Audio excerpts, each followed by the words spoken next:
you mastering your state of being to be at a place. And it doesn't mean we don't make mistakes. I make mistakes every day. Let's see. She's not here, right? A client I think that I've got a different client. I go out, I got the wrong flag out. I say, I think you're here on the wrong day. She says, I don't think so. I went and checked it. I came back and said, you are so right. I'm in so error. I go up, I pull her flag down, put a new flag, take the old flag down, put her flag up. And I begin to coach her. And she says, how did you do that? I would be so beside myself if I made a mistake like that. I said, I just forgive myself and go on. Why are you brutalizing? Who are you going to be? Brutal to you? Who are you going to be? A taskmaster to you? Who are you going to be? Hateful to you? Well, you do it to you, you're going to do it to me. We upgrade your being. As great as it is, we upgrade this event and everything that goes around it. Simply by looking at who you're being. Okay, so this is Steve Hardison. Some of you might not know who he is. I had the honor and pleasure of getting to work with Steve. And if you go to his site, I paid a version of what's on there currently. It's higher than I paid, but nonetheless, I still paid a pretty penny to do a Be With session with Steve Hardison. And I was obsessed with this guy because, the reality is he charges, now $10,000 for 2 hours. He doesn't have all the things that people say that you need, a book, a course, a program. He has a book now. He didn't write the book. He said no to the guy who ended up writing the book for like 6 or 8 years. He doesn't have group coaching programs. He doesn't hold events. He doesn't do all these things that the coaching world says you need to succeed. And yet he, to the best of my knowledge of all the research, which I have done a lot on him, I mean, literally hundreds and hundreds of hours, I was obsessed with talking to people who knew him and worked with him. I got to work with him. I had interactions in Messenger with him. I was on the phone a number of times with him. And, what you see is what you get. And he's not what you think. He's not what you think a person who's charging the money that he's charging would do. I mean, there's so many people out there because they're so great at lead flow that, they're getting so many applications for the coaching business. You're never talking to the person that's in the webinar, right? And it doesn't make that person bad, but you're not talking to them. And they might only be charging $4,000 for their program, and that thing might give you a year's long access, right? But he's charging, $10,000 for 2 hours, and here he is jumping on the phone with random people that I guarantee will never, ever, ever, ever pay him money. And so I've been obsessed with this guy. So I love this idea that make mistakes every day. But when we make a mistake, when we do something wrong, it's not that the mistake or the wrong thing. I mean, a lot of times we don't go around going, yep, I'm going to piss this person off. Here we go, right? We don't do that. You're not trying to irritate your best friend or your spouse or your parents or clients or anyone else. Nobody's usually intentionally going, here we go. I cannot wait to tick this person off and have them yell at me and be upset with me and say I was a bad friend or a bad parent or a bad vendor or bad anything. We're not doing that. We do the best with what we know at the time we choose to do it. And then things happen. And you could do one thing 100 times and the last 2 people hate your guts for it. And then you go inside and like, oh my God, I'm a horrible person. What did I do? It's like probably nothing.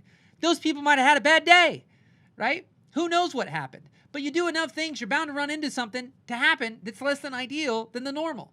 And so what I've found is that this idea, I forgive myself and move on. See, a lot of us, we do something and we don't just forgive ourselves. We beat ourselves up. We berate ourselves. And we say, you're stupid. That was dumb. Why did you do that? I can't believe you did that again. You moron, right? But what can you learn?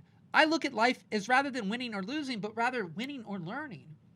And so what can you learn from everything and everyone? Everything that happens and everyone you speak to, everyone you interact with, everyone you listen to, every podcast you listen to, every video you listen to. Whether you like the person or hate the person, you can still learn from that person. Some of the most evil people on earth, they still did things that you could learn from if you wanted to. It doesn't mean you need to go learn from them necessarily, and you want to choose to research a lot about them, but I guarantee there's something unfortunately or fortunately learn from those people, right? They just happened to do what they did and use it for bad. But what happens if what they were able to do to compel people and get people to do things? What happens if you did that same thing but did and helped people do great things?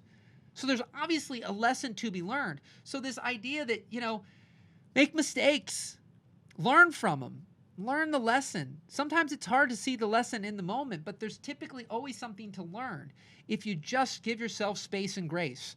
Too many people, we're disgracing ourselves rather than embracing ourselves. Everyone, I don't say that often, but everyone makes mistakes. Everyone has fallen on their face at some point in time.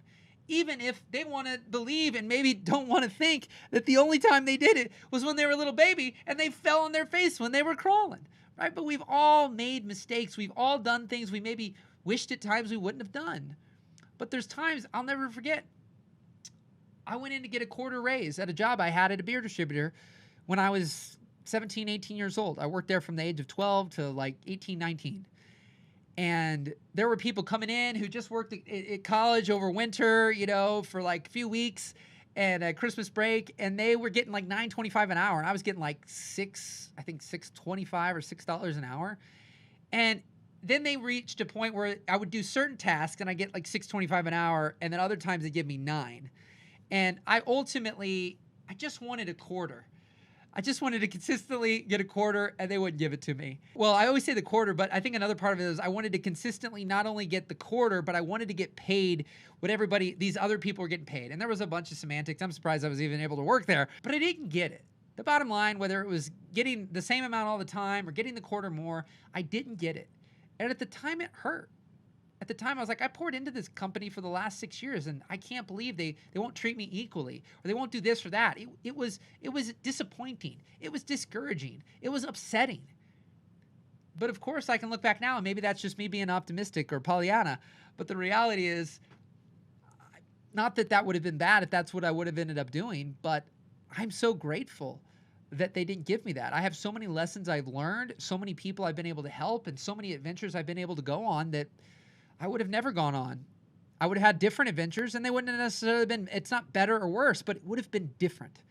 And I really loved the life I ended up with. And I don't know that I would have, you don't know what you don't know until you know later on, but like, I'm just grateful. That's the bottom line. And I'm sure there's things that you've had happen that didn't work the way you thought.